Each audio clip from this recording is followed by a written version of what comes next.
Welcome, everyone. We'll get started in just a few seconds here. Tim, you can go ahead and share your screen there. Okay.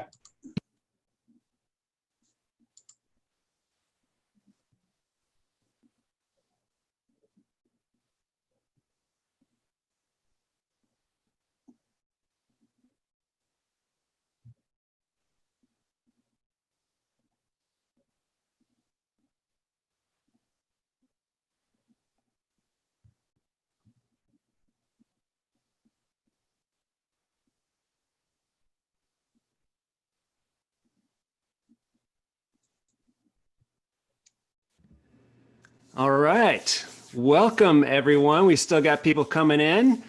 Want to thank you for joining us today on another KeyShot webinar. We are very honored to have our very special guest, Tim Feher, here presenting. He's the Director of Creative Services over at KeyShot Studios. If you're not familiar with Tim, he's an automotive industry veteran and a longtime KeyShot user, nay, KeyShot master. He is the man, so you're definitely in for a treat today. If you're not familiar with KeyShot Studios, you want to check that out. It's the premier resource for firms and people who need to outsource their existing visualization needs. You can learn more about that over at KeyShotStudios.com. Check that out. And with that, Mr. Tim Feher, take it away, sir. Thanks, Josh. I just want to thank everyone for taking their time today and joining us on this webinar. I'm going to go over a few different things when it comes to automotive, the key parts of creating a good image. One is a lot of people ask questions on the tire materials, how to create tire materials, metals, and the paint. I'm going to go right into this right away. Right into it. So if you need any other support, I would go to KeyShot's YouTube channel or on their site to look at some tips and tricks to learn a little bit more. But without further ado, I'm going to get going here. So the first thing we're going to do is work on tires and how do I set up tires for rendering purposes. This is what I have right now. This is a tire that's all kind of done up. This is what we're going to work on. The sidewall that I have here is just a generic sidewall, has nice big lettering and big serrations because I really want everyone to see what's going on here. So first things first, before I start doing my tires, I have to get a tire map. Usually get your tire maps from the OEM or a vendor. So I'm going to go into Photoshop here real quick and show you how this works. When I get a tire map, sometimes it's just a flat mat like this, or sometimes it's a AI file with all vector lines. I love the vector versions because I can go in there and pull all these lines and make this map as big as possible. Sometimes if you get a single image like this, you're kind of stuck with whatever resolution they gave you. But in any case, the very first thing I do is I do not use this map. I will go in here and I break this out into little pieces. And that's what I'm going to show you right now. So first thing I did is I ripped out these sections of the map. This is where the serrations on the tire will go. Now that dictates on the manufacturer of the tire and where those go. But for this demo, this is the area that we're going to put serrations in. So the first thing is, this is the alpha map that I'll be using. And then I've created a bump map for that. Let me zoom in here a little bit.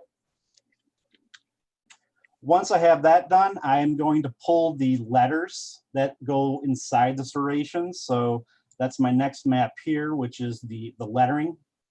So if I go back to this one, that's going to be these letters here. And after that, I will make a bump map for the lettering. So either it's raised or recessed into the tire, depending on the design.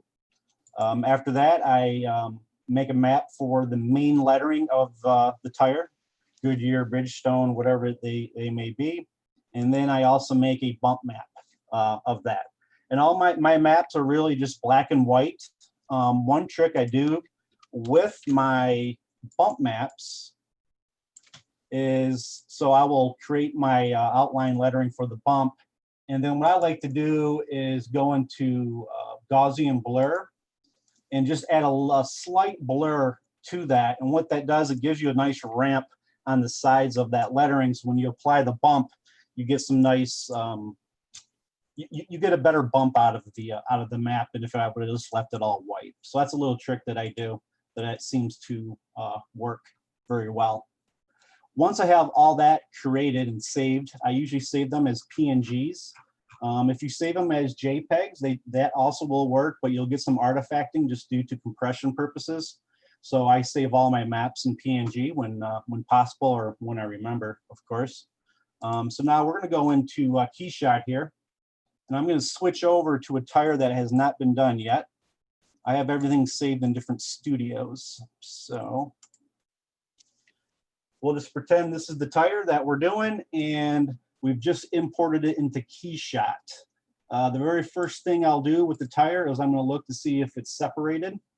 You will see here that when I select on it, the whole tire is one big file or one big model. So what I like to do is actually separate this tire up a little bit so I have control over the sidewall, over the tread, and over the ridges inside. So how we do that in KeyShot is we just right click on the part, and I'm going to separate by surfaces. Sometimes you can separate by model. It all depends on how the designer put the file together, if he kept the shells or not when he saved it. So as we're waiting for this, sometimes this happens very quickly, sometimes it takes a minute. It all depends on the size of poly count inside your model. And all I have, I usually start off with just a basic plastic material on the tire, and then we'll go from there. Okay, so this window pops up, and I'm going to select on the tire on this face or the sidewall. So this is actually grabbing more than what I want. All I want is the sidewall itself. I want it separated from this tread.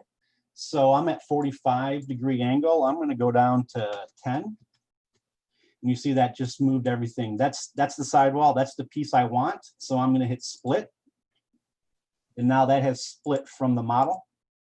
And then what I do is I go inside here and I select these ridges, because this is what gives you depth in your tire. If you're able to keep these a little bit darker than the rest, that helps.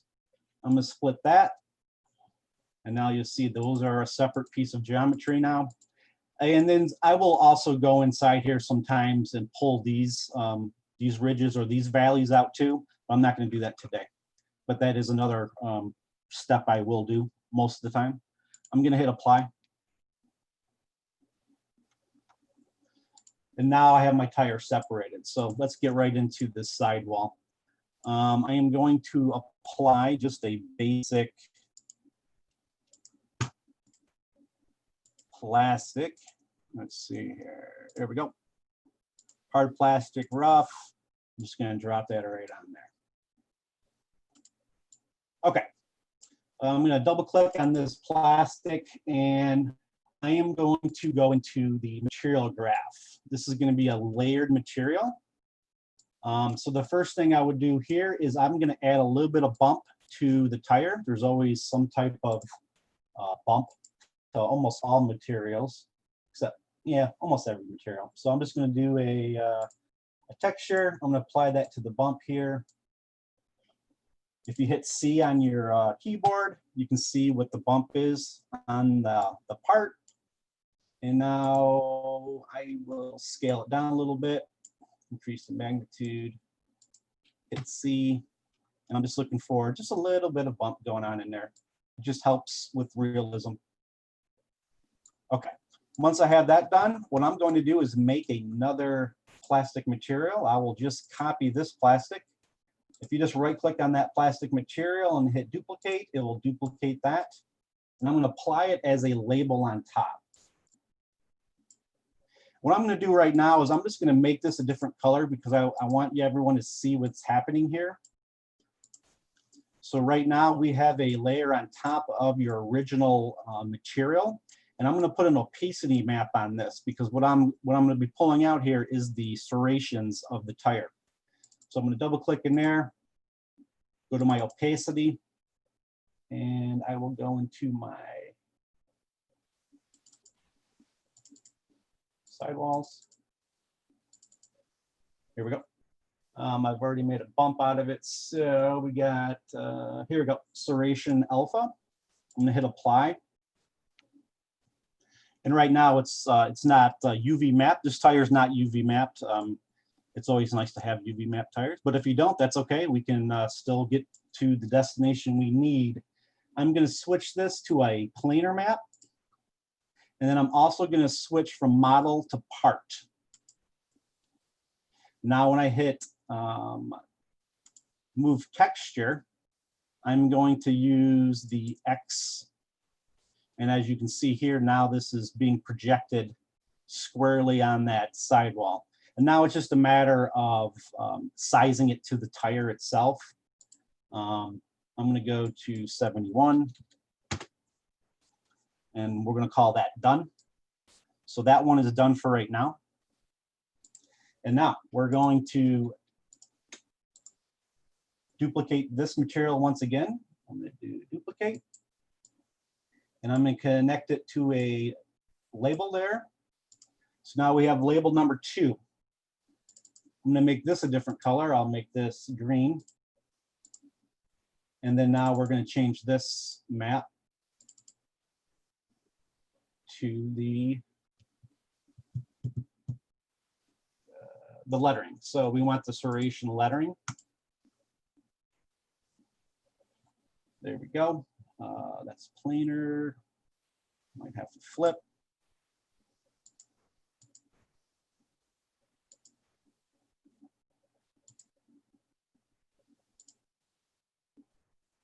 Tell you what, we're going to reset.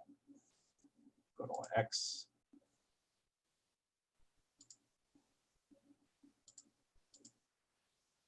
Ha! Thought they would go right in. We'll just rotate that around, I guess. Go to 71.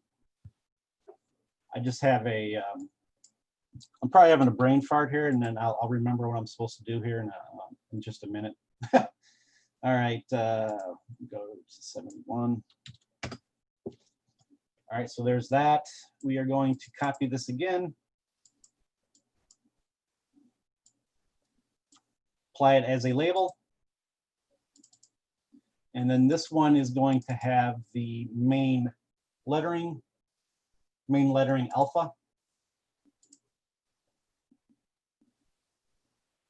There we go. We're going to make that a planar map. Make that a part.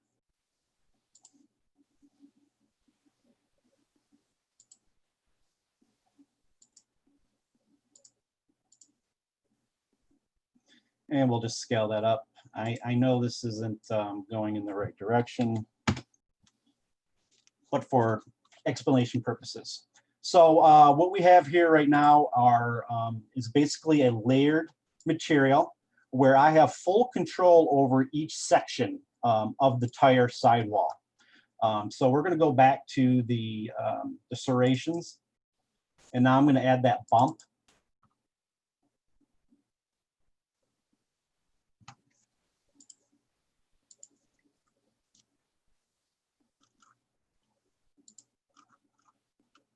Isn't that funny?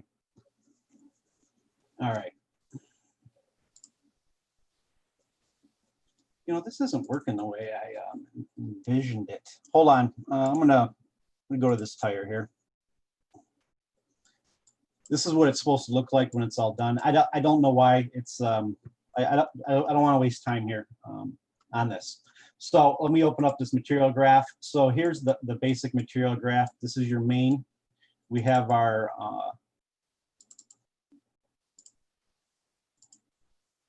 isn't that interesting?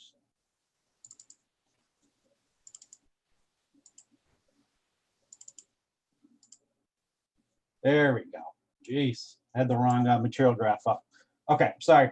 So what we have here is, I'm going to make this a different color. You can see this is the serrations.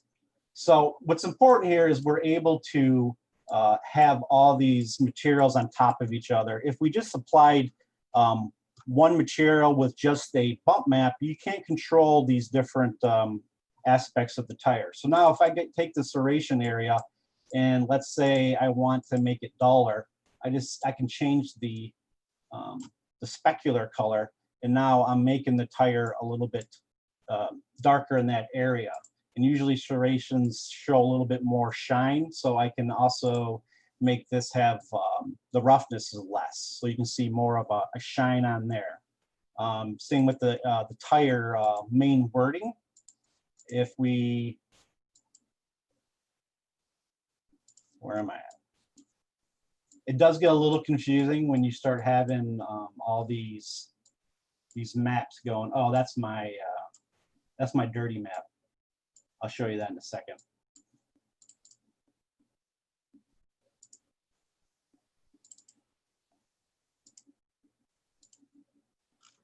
So now if you had white lettering, you can make that white and still everything else is black.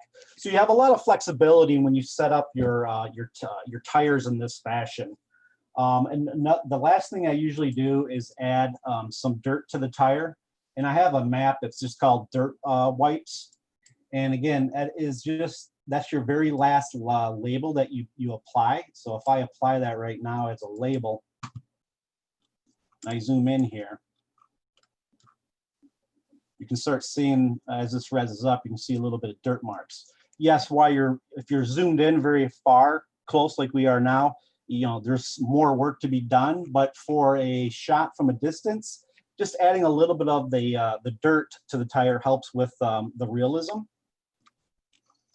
And then the same thing applies for this tread. So why do I have the tread differently?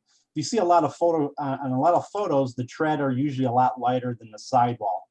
So now that we have this separated, I also have the tire as a color, and then I also put a dirt on top of it. So if I make this dirt even brighter, we'll make it red, you can see that we can mess around with the colors and make that match into the ground colors that your car is sitting in. I also like to do is, I'm going to turn that off for a minute, is I don't do a straight color when it comes to the tire material itself. Like this is pure black.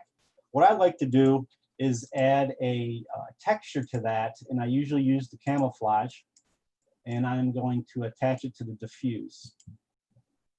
So as you can see here, if you look at a tire, it's not totally pure black. I mean, there's wear marks, there's, some of the tire is a little bit duller in areas because of wear and tear. So I do this, and when I go into this camouflage, I keep it as green, and then I go through here and I work on distortion, and I add some spray to it. And then from this point, I do a little mix.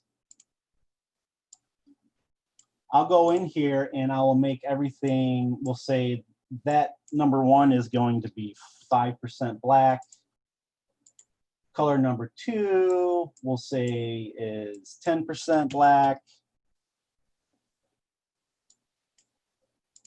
And then color number 3, we'll say is 15% black. And let's get rid of the color here. Or I also do dark browns. But as this reses up, you can see that the tire now is not all perfectly black. There is some slight color variations. And you don't want these to be drastic from one another. You just want subtle changes in tones on the tire. And that, again, that helps with some realism. It's not perfectly all one color and perfectly smooth. And then once you add the dirt layer on top of it, that just really sets everything into place into the scene. So that's basic tire. Again, this is, I might have went quick through this, but it's really just you working at it. And if you have these basics of how to layer to create a material, then you have full control over your model. So that's what I want everyone to get out of this demo is not so much, there's no secret formula. It's still the person behind the computer that's doing all the little tweaking of the colors and light and specular that really makes the tire pop. But don't be scared to make this material graph grow and grow. The more layers you put on, the dirtier it gets. It all depends on the look that you're looking for. So that's thing number one. And of course, if I've gone too fast and you have any more questions, you can get my email off our website and email me, and I'll be more than happy to answer your questions and help you out there too. Another thing that's important for cars is metal, right? And a lot of times, I get a lot of questions on what do I do about chrome. So I make my own chrome. I don't use the chrome out of KeyShot. Just because I want control over everything. I'm just a control freak, I guess, but I want to be able to control every aspect of the material. And with the chrome that's in there, I can't really control too much of it.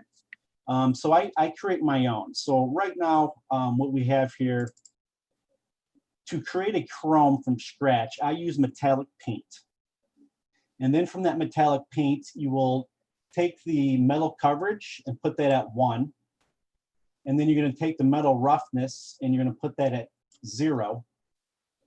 Clear coat is at 0. Reflection is at 1.5. And your clear coat thickness is at 1. So this, it has the reflective properties of chrome. But the nice thing about this is I can control everything about it. So let's say I'm in a shot and the wheel's kind of blown out and I just want to add a little bit of darkness to it. If I go into this chrome and I just add a little bit of roughness, and then I'm able to play around with some of these colors here, I can work on making that chrome just a pinch darker.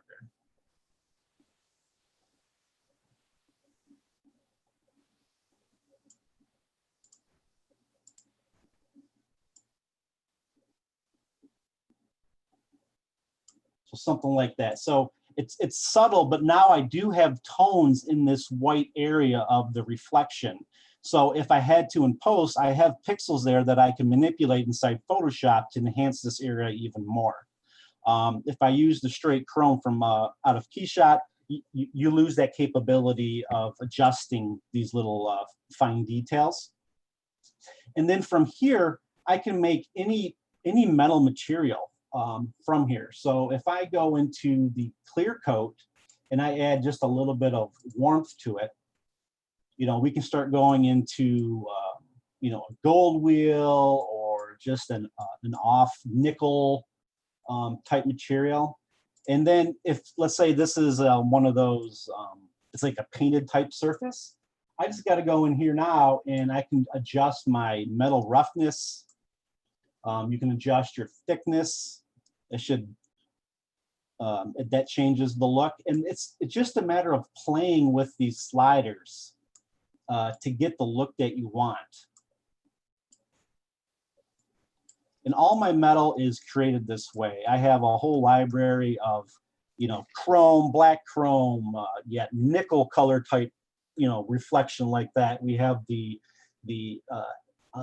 dull wheels, the shiny wheels, painted wheels. And so I'm able just to go into my library and just slide things over and already have the material created. But even at that, once you put the dome on, you might have to do some adjustments to the material. But everything's done with the metallic shader for your metal. And then of course you can go into the material graph and you can add scratches, things of that nature to enhance the how real do you want everything to look. So that's kind of like on that's kind of it on the metal. Another thing I want to talk about is paint. And this is a large topic. You know, how do you create paint and to make it the most accurate? And again, it's playing around. I use, again, metallic paint, no matter if I'm doing a flat paint, if I'm doing a a pearl paint, a metallic paint. It all can be done with the metallic paint shader. So if I want more of a flat paint without any metallic in it, all I have to do is take your metal coverage and put that at 0, and take your roughness metal and put that at 0. And now this is a flat material, a flat paint. Not flat paint, but I'm trying to think of the right word here. It's not a metallic paint. Now, if I want to add metallic to this, I'm going to increase my metal coverage. And what does metal coverage affect? It affects the metal color. So let me make this color red.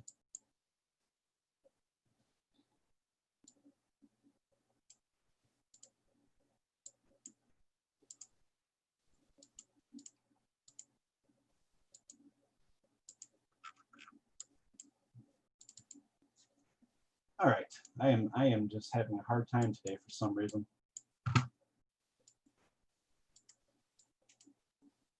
There we go. All right.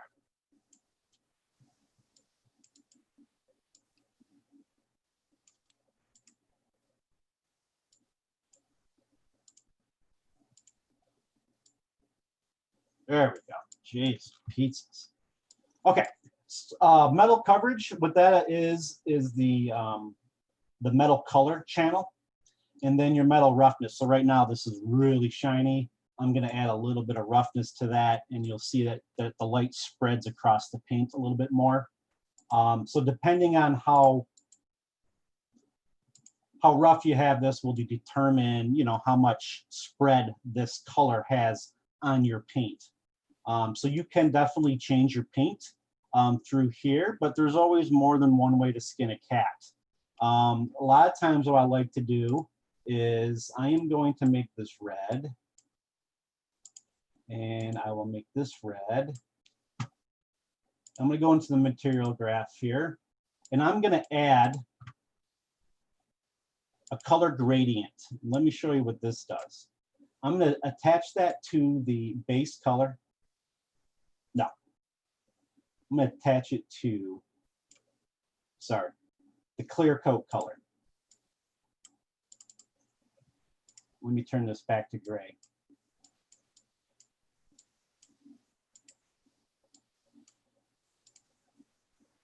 Okay. With this clear coat color right now, it's at white and black. And what does this mean? The most important thing when you apply this for when you're doing car paint is you want view direction. And what that means is if I make this white a red, and I make this color white, whatever is directly pointing at the camera will be the red color. And then as the parts move away from the camera, it slowly goes into the white. So as I rotate this, you can see that the paint is changing colors. So when it's at the camera, it's white, and as it goes away from the camera, it turns red. Why is that? Or when it's going away from the camera, it's turning white. At the camera, it's red. Why do I do that? That adds a lot of depth to your paint. So let me turn this into red, and I'm going to make this red darker.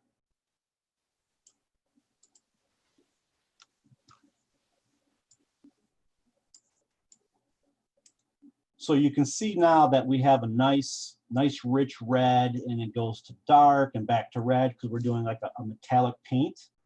If I turn this off,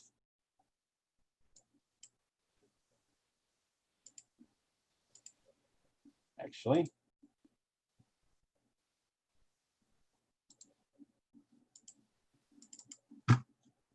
we should probably do another material. Let me duplicate this and do it 2 ways.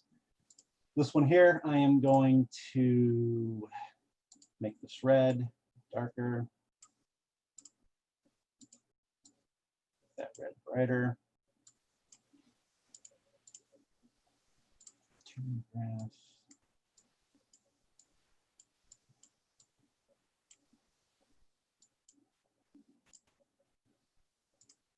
Okay. So here is the paint, doing it with using these two up here, the body color and the metal color, which looks good. But when I attach this type of gradient to the clear coat color, you actually get a lot more depth out of your paint. And then you still can control how metallic-y do you want it.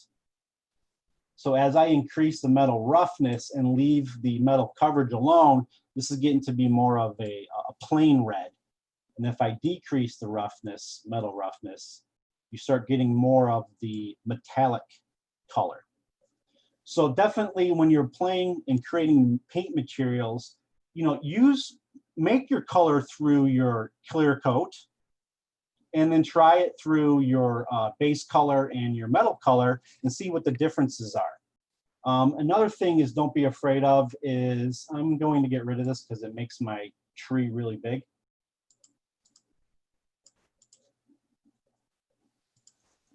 All right, so let me get rid of this for a minute.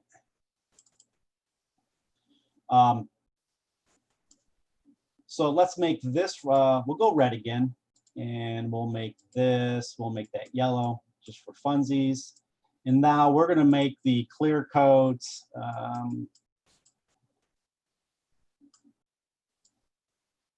like the blue. So now, even though this makes totally no sense right now, you get a really cool color, as you know, depending on how you're looking at it, it changes color.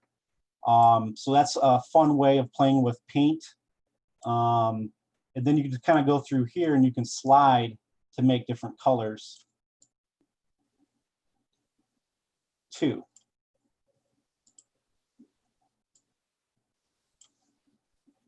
So again, and just play around with that and play around with this color gradient. That's always fun, and you'll get more depth out of your paints.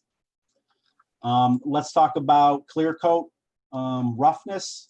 Now everyone loves the orange peel. I just want to say with orange peel, it's one of those things that you don't want to see unless you're super close up. So if you are doing an image that the camera's far away from the camera, and you crank up that orange peel so you see it, it's really too much.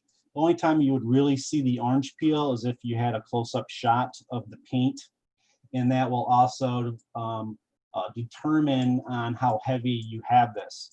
And if I'm doing orange peel, this is going to be a very subtle bump on that. I don't usually use orange peel very often, just so you know. And another thing when it comes to flake is another funny thing. If I go into my roughness here, what you want to do with your flake is I usually crank it up to 1 and then increase the flake size. And again, if you're further away from the camera, you're not going to really see the flake. The only time you'll see flake, if you see it at all, would be in the brighter areas of the paint. Now, if you get zoomed in, you obviously, this is like too much flake, at least for cars. I mean, if you're doing a bass boat, this is probably perfect. But for cars, if you zoom in, now you're going to probably have to adjust your flake size and the visibility of it. So you just want to tone that down and tone down your flake. What's important here is, you know, don't be afraid to crank up the flake size, because that's where you're going to start seeing the flake come out. And when it comes to paint on cars, at least, as this paint goes into shadow or in the darker areas, you shouldn't really see the flake. The flake should be only concentrated in the brighter tones of the paint. And if you want to see the flake a little bit more, you just want to increase the flake visibility. The highest you can go is 1. So I just crank it to 1 and then slowly move it back. In small little increments is key.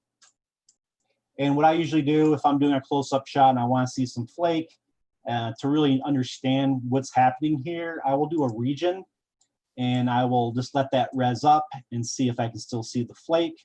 or I do little test renders and see what the render looks like with the flake. Because sometimes when you render it, this does smooth out a little bit too much, so you'll have to do some adjustments. But that's just some quick ways of seeing what's happening with your material, with the flake, along with your bump. Okay, so that is that. I kind of want to touch base a little bit on the HDR. So let's just say we are going to be doing this car. And we're going to do a studio. Now, studio scenes are, it varies from client to client, and it's a subjective look. So you really just need to listen to your client on what they're looking for. But for our purposes, what I'm going to do here is what I usually do straight up is I'm going to go to my library, and what I like to do is add a environment type of dome. So I will go to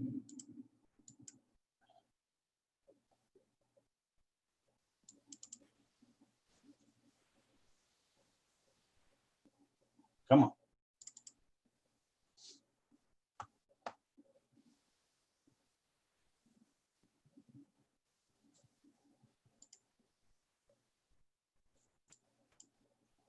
Hope I didn't lock up.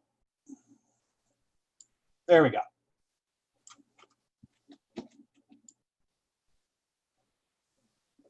So what I do here, the reason why I do this is I wanted some foreign color. I love foreign color. I know a lot of times when you do studios, they take all the foreign color out and it's just about the lighting, and that's fine too, but I usually start off this way because I can always go to a more sterile look. But I will put a dome on here and then go to the HDR editor, and I will increase the blur to 5.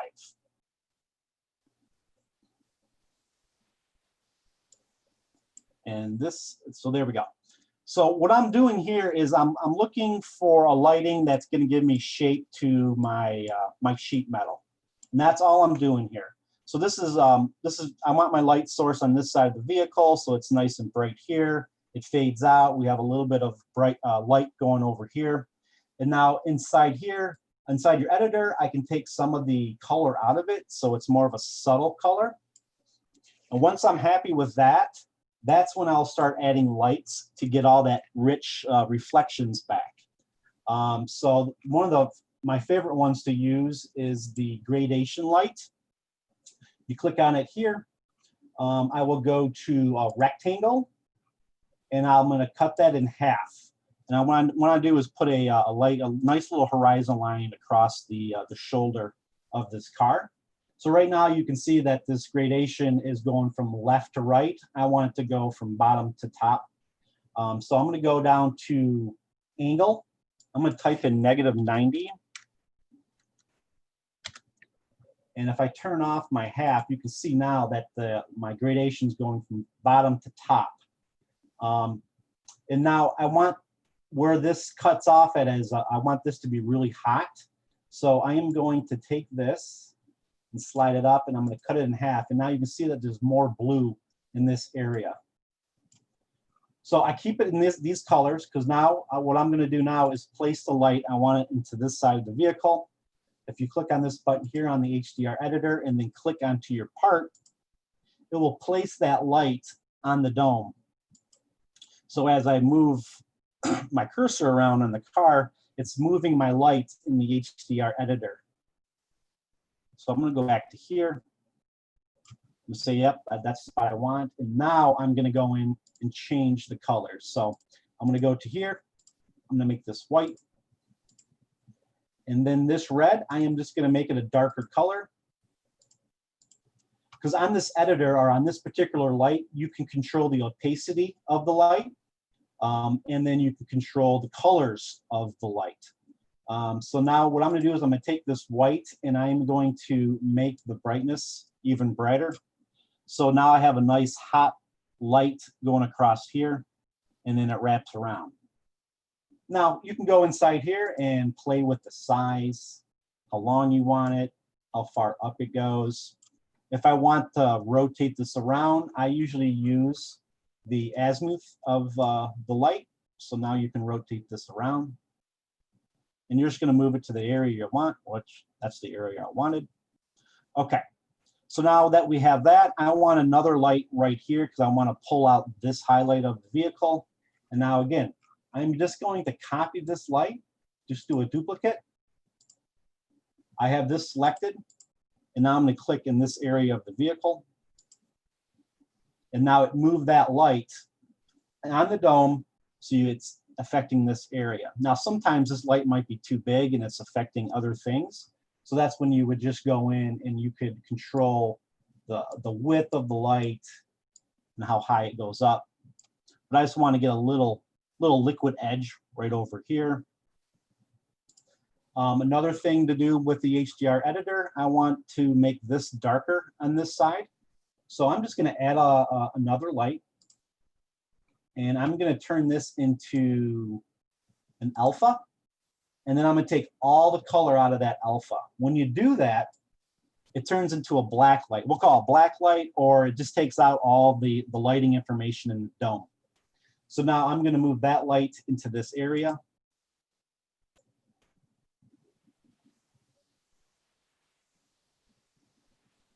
And these are just some nice ways to get that dark and light next to each other, to play off each other. Key with lighting is you have a light, then you have a dark, and then you have a light, and then you have a dark, and that's what helps make the image pop. So if I turn off this light now, the car looks a little flat and muddy.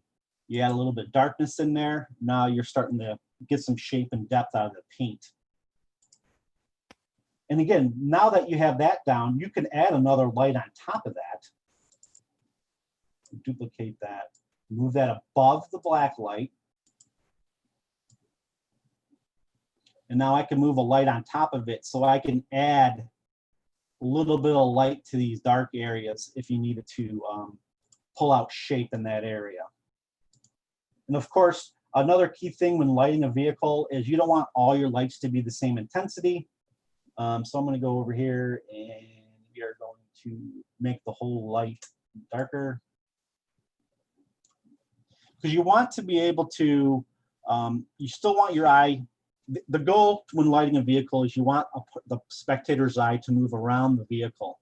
If the car was lit with the same intensity light around the whole vehicle, the vehicle will look flat, and the eye won't know what to do. But if you have, this is my hot spot, let's just say this, for this particular shot, this is my hot spot. I want this to be the brightest, and then I want this to be bright, but not as bright. So my eye is going around the whole vehicle, and you create depth and shape out of your lighting. And again, this is a lot of playing around with these lights. Use this editor. You can create some amazing lighting with it. That's for studio. And then you can always go back to this background, even though I put this environment here. If I go to gradient, now we're into a solid, just black and white type environment, and we can do a gradation over here. And now you're starting to get to that other type of studio lighting where it's just black and white and grays, and you start adding. So you can go back and forth with some color, without color, and just play around. And then one more thing, I know we're running short on time here, is backplates. Real quick here, I have a dome and a backplate combined in here, and a lot of times it's like, how do I get the angle? I love personally using the backplate match. So I'm going to do that and show you how I go about doing that. I'm going to turn the model off because it gets in my way sometimes. If I go to camera, match backplate, I usually do 2-point perspective, but of course you can do 3-point. And what I'm going to do here is I am going to find lines to put these X and Z lines on. And this is going to help me get the focal length that I need for this particular camera. I try to stay away when I can, away from the ground when doing these, because even though we do have lines, I don't know how this ground was laid. So if these were done at a diagonal, those lines would be off, and you won't get the right camera. So I try to find solid objects inside the backplate that I know are true. And luckily these buildings are, they should be true, true rectangles and squares, otherwise the building would fall. But anyways, so this is the first thing I do. And now I'm gonna turn my car back on in my ground. So it looks like we are at about a 25 focal length. If I go to my library and look at this particular backplate, which is this one, it says my focal length is 22. So I'm off by a few degrees, but that's okay. I mean, this is really close enough. So now, how do I place this car in this scene without ruining the camera? So the first thing I'm going to do is what type of shot do I want for this? So we're just going to do a front 3/4. We'll say like this. But I want this car pushed back into the scene. Before I set my camera and before I say okay over here, I go to absolute, and now I'm going to move this vehicle into the scene. So under my X, it's at -300 some. I'll go -400. And now that's pushing my car back into the scene. And then if I go to my Z, we'll say -200. Wrong way, -400. 500. So that's pushed in the scene. The car looks a little bit small. That's where I go to my Y, and I'm just going to move this car up a little bit. So let's see what 80 does. Let's just say that's the angle I want. So what's important here is I'm moving this car after I set my perspective for my angle.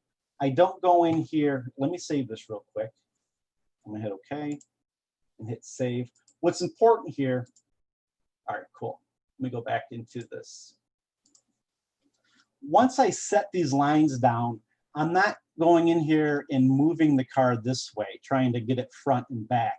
How I'm moving the car is through my absolute, because I want to be able to keep my perspective. So as this car gets closer to the camera, that's when you're going to get this, this weird look to the vehicle. But as this car is being pushed into the scene, that's when the car should start flattening out and make it look fit into the scene that you want. So that's really important when using the backplate match. Is you get the angle first and then move your car in your scene through position. I know I went over a lot of stuff today, and it's already almost an hour, and we should probably have some question and answers. So I think I'm done for now, and I'm ready for any questions if anybody has anything. Yeah, we do. Wonderful, Tim. Thank you so much. For a reminder for folks that came potentially a little late, Tim is at KeyShot Studios, so they do a number of work with automotive firms and people on a consulting basis. So great stuff from Tim. Obviously, you can see kind of knows the stuff backwards and forwards. So thank you for coming and kind of lending your expertise for us today, Tim. So I'll jump into the questions. I think this was on the earlier model, or maybe that model, how you applied the black paint section on the hood. So how you kind of got the, I guess they're asking kind of how you maybe either broke out that section or how you kept the black paint on the hood separate from the other paints. So yeah, this particular model, this is already separated, but we can obviously do this still, even if it was attached. And you're gonna attack it the same way as how I showed how we did the tires. I would lay down the red paint first, and get that paint the way you want it. And then I would put down another paint and apply that as a label. And then I would have an opacity map to the shape that I want on the car. Does that make sense? Totally, yeah. And you obviously talked a lot about kind of the different environments and how you dial it in. One person's asking, obviously as you sort of change the environment, you'll get different effects with the paints. Do you kind of have a particular environment that you start with that's sort of this is my environment that I'm going to dial my paints in on that I know will give me kind of consistent results in other environments? No, that's a really good question. What I usually do is I do everything in the basic studio that comes when KeyShot launches. Believe it or not, that is, even though everything's soft, that is a very good dome for lighting purposes, for darks and brights, darks and lights. So I'll do all my materials there, and then I'll apply whatever dome, or if I have to create a dome, and that's when I start creating my domes. Now, of course, when I'm creating the dome, that doesn't mean I'm not going to go back to that material and do little tweaks here and there, but that is a good start. Great. And then in terms of the models that you're working from, both the tire models and the car models, obviously KeyShot imports a ton of different file formats, over 30 different kind of CAD and DCC file formats. What do you usually get from the manufacturers? Is it usually SolidWorks? Or it's just kind of all over the place depending on the part and the manufacturer? So usually, most cases, the manufacturer, obviously they do their cars in CAD, right? CATIA or SolidWorks, wherever that may be, but then they will convert it to poly.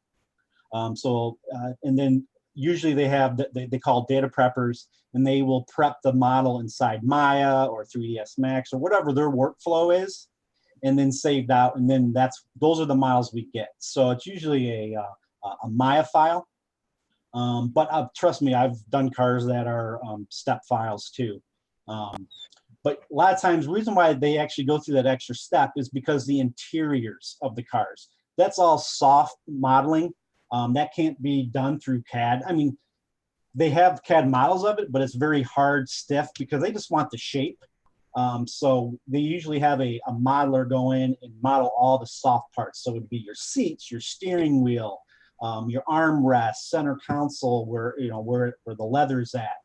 So that's usually all modeled in a 3D program like Max or Maya, and then import it in.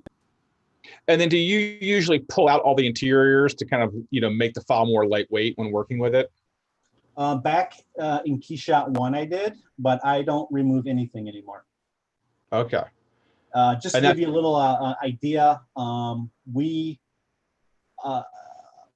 one vehicle with all kinds of trims and stuff, you're looking at 10K or a 20 gig or 10 gig file, KeyShot file, and KeyShot runs buttery smooth. Great. One question people had is on actual automotive light material, so headlights, tail lights, accent lights, and how you approach those. Okay, that's a good question. So once I get my base lighting down, let me just go to here. So now that, we'll just say this is the lighting that I wanted. What I will do next is I will add a IES light. Do we have time? Can I just do it real quick? Okay, so I'm gonna add an IES light. And with these IES lights, I am only using them to enhance the image, not light the image. I can't stress that enough. Again, these are just the subtleties that help with the image. So I usually put a sphere in there. Let me go to my library, go to materials, go to lights. I go to my go-to light that I usually use almost on everything when I use an IS light. No. And then let me just turn this up a little bit so we can all see what's happening. And we'll go back to my angle. So with this IES light, I am only going to be using it to pull out subtleties of the car, the shape. So if I turn this light off, it looks nice, but it's still, you don't quite know what's happening in here. How does the sheet metal bend and turn and get to the wheel well? And how does it go down in here? You're kind of missing this little crater where the light sits in. So if you add a little IES light, that helps pull out these little surfaces and changes of the sheet metal. And obviously this would be more of a white light, or it all depends on my scene. And I might move that up higher so it spreads out more. But these lights are just put in there just for little accents to pull out shape, more shape. Yeah, you can really see it in that headlight. And so if you wanted to actually, make the headlights themselves kind of have brightness, like you know, to mimic the headlight being on or turned, or you know, the rear Oh, tail. okay. I got you. How would someone do that? Yep, got it. So what I'm going to do, again, it's the same idea, but this time I am going to be using this light for purposes of lighting. Turn that down. I would make spheres.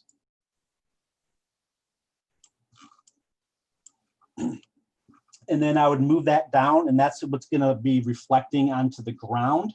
And the only thing I'm doing inside this light is I want to mimic that the light is on. So I will put a bulb or a sphere inside the glass, turn that on. Let me hit OK here. Hide. Oop. All right. Darn it. Hide part. Just for explanation purposes, I'm going to turn this glass into a area light. Now this area light, again, depending on how it's reflecting and refracting, I'll either have it on really strong, or I might have it just at 10, because I just want to simulate that the lights are on. What's giving the light the look is this light hitting the ground. Now, to add a little bit more realism to it, you can add a scatter medium, put a square, a block in here, add a scatter medium, and play with the density, and that will start showing some of the beam. But I usually do that in post, to be quite honest with you, just due to, not that KeyShot can't do it, because it can. It's just that it's faster for me to do it in post than wait for the render. You know, time is very important to us. So even though it can be done in a program, sometimes we'll do it in another application, just because it's quicker, you know, time management type of thing. Great. And so a couple of questions about that scene is what's the black background you're using in that studio shot? And then also, how are you managing the plane under the car? Is there a special material you're using to kind of get those reflections? Okay, so the material is the ground material. That has nothing, I didn't do anything to that, except when the ground comes in, it's going to be pure black. And it will be zero reflection. So it looks like nothing happened when you apply a ground plane. What I will usually do, if I don't have squish on the tires, this is a cheat. If you turn clipping plane on, and let's move this ground plane up, you can actually, you know, cut the car. So we'll usually put a ground plane in there, and then we cut a little bit of the tire, just to show that there's weight to the car. If it's not modeled in there, we usually don't like tires modeled with squish, just because if you want to do animation, then you would have a flat thing moving around and around. Of course, that's not what you want. So you can cheat that by using a ground plane. Now, how do I get reflections on that ground plane? I am going to go to the ground material. I'm going to make this white. And now you can see that there's a reflection now, because it's the specular is a color now. And now I'm just going to add a little bit of roughness to it, and that will determine how much fall off I have on the reflection. And then you also can mess around with the contrast. And that usually helps when you have lighter backgrounds and this kind of fades away. So let me switch that over to a lighter background.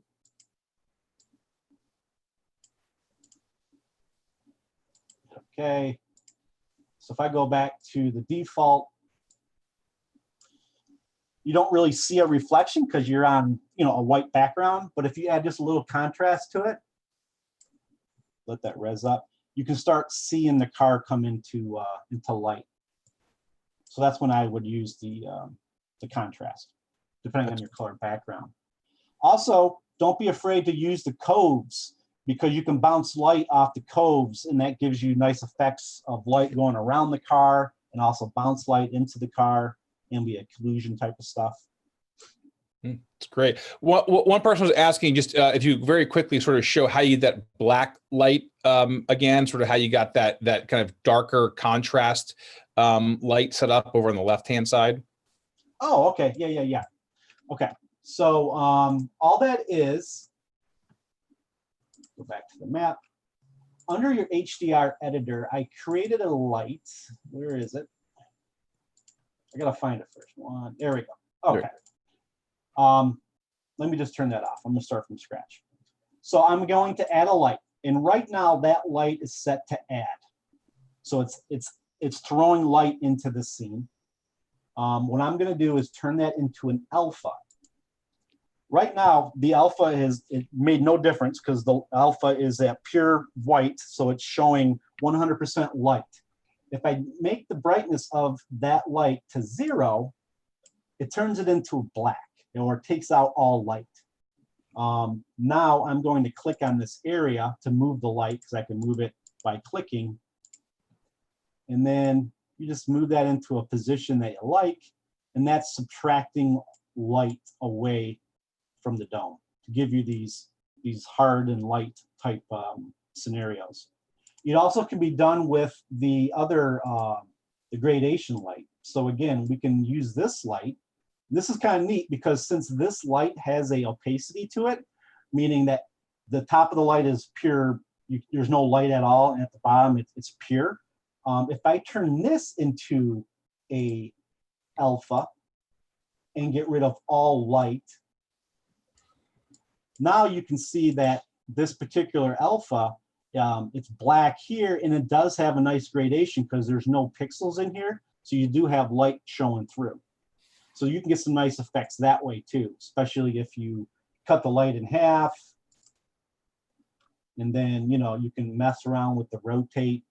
And that's, these are the small, fine details. What makes lighting is these small enhancements and changing.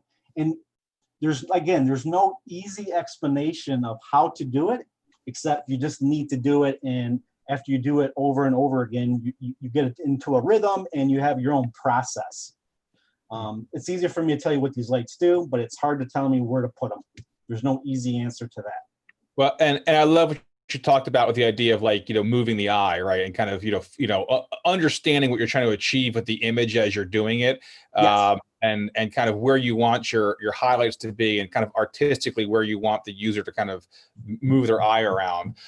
So some people are asking about kind of general lighting sessions. So if you go on our YouTube page, there are, we recently had our virtual KeyShot World. There were 2 sessions, one on kind of lighting basics and one on lighting advanced. If you really want to Tim's point, understand more about the tools themselves and environment lighting and HDR lighting, I recommend strongly that you check out those YouTube videos to really get a full understanding of lighting. And then I think when you come back and sort of see, how an expert like Tim does it, you can kind of understand how he uses all those tools to, as he says, kind of, get that look that he's trying to achieve through, expertise, but also trial and error and an artist's eye.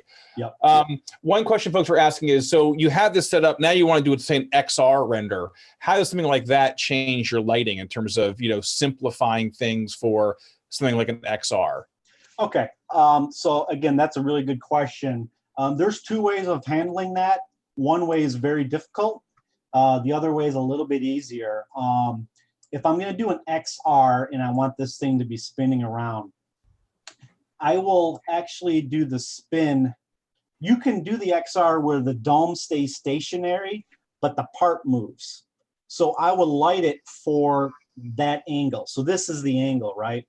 So you can control the XR by telling it to either have the dome rotate with it or have it stationary. If you have the dome rotate with your scene, let me apply this. So as you can see, the lighting's changing, right? It's brighter on this side, and then as you get to this side, it gets dark. And I think that's where a lot of the questions come in. How do I fix that? If we're doing a 360 and the environment is spinning with it, we have to light the car. So even on this side, we have to manipulate the HDR to bring out some of these highlights of the car. If it's a XR and it's a studio type lighting, there's no environment rotating with it, you see buildings moving with it, then we would do a stationary lighting, meaning we will light this vehicle just like you do in photography on products, a 3-point lighting system, let's just say. And now the part or the car will move, but the lighting stays. So that lighting is consistent throughout the whole spin. So there's a couple different ways of attacking that. if you do it with the HDR, again, there's a lot of work to do with your lighting. And what's really hard to get to explain to the clients is not every frame of the XR is going to be perfect. And then explain to them that people aren't viewing it as here's a frame, here's a frame, here's a frame. They're actually viewing it, moving it around, so that the lighting, even though it doesn't look perfect at this angle, it's okay because the car is in motion. That's very hard to get that point across, because a lot of times they're like, well, this frame, I don't like the lighting over here. And then you got to go in there and you try to fix the lighting. So there's a lot of education, and there is a little bit of work there. Great. And so kind of we're over time here. So I'll go to one last question for you to wrap up. So one person's asking, I think you kind of touched on this a bit, but kind of deciding how much you do in KeyShot versus what you kind of save for post. Is there kind of any sort of, hard and fast rule where certain things, like the light beam of the headlights, you'll focus more on post, or is it really just on a kind of per asset, per job basis? It's another good question. So in my younger years, when I first started in CG, I did a lot of fixing in post. I do not do that anymore. The software has come such a long way that I can get a scene 95 to 98% done. So in post, all I'm doing is enhancing the image. So I will try to do everything I can to get it in the render. The reason for that is the industry right now is everyone needs everything very quickly. So if I do a product or a vehicle, because we do a lot of product stuff too, and I get that almost 100% with the render, if the client comes back to me 6 months from now, I know all I have to do is open up that scene, switch out whatever part's been updated, I can hit render, and I can get that project back out to the client very quickly. If I did a lot of post work, now I have to pull out my old PSDs, and then I got to try to remember everything I did to fix all the issues that I had in my lighting or my materials. So the answer is I do as little post as possible. Lights I will always add to enhance them, or add a little bit of smoke to areas just so you can tell that there's a light on. But for the most part, it's done in KeyShot. Great. Did that make sense? Perfect. Yeah. One final softball question for you. Are you using the GPU rendering in KeyShot 9? And what do you think of it? No. I use CPU. That's where all my horsepower is at on on our machines. I have a nice graphics card. For me, I still like the look of a CPU. It's reliable. It's always there. It works every time. GPU, while you get great results, it gets a little finicky at times, and I just don't have time to be playing with updating drivers and stuff. But so yeah, to answer your question, this type of work is all CPU. Obviously, if we get into when we do XR and VR stuff, we're all GPU. But wherever I can, I use CPU. Great. Well, and that's why KeyShot's great, because you have your choice either way. Exactly. Yep. Well, Tim, thank you so much. As we mentioned, everyone, please subscribe to our YouTube channel. This is on there. All of our great content is on there. If you want to learn more about KeyShot, either in terms of a feature basis, like things like lighting, or on a more industry basis, like Tim is showing about, the specifics of how to get great automotive renders, cannot recommend enough to join our channel. I want to thank Tim again from KeyShot Studios. If you need any assistance, if you're someone out there who needs additional help setting assets up or outsourcing renders, as you can see, Tim truly is a KeyShot ninja. So please check out KeyShotStudios.com for further information. We thank all of you for joining, especially Tim, and we will see you again next month. Thank you.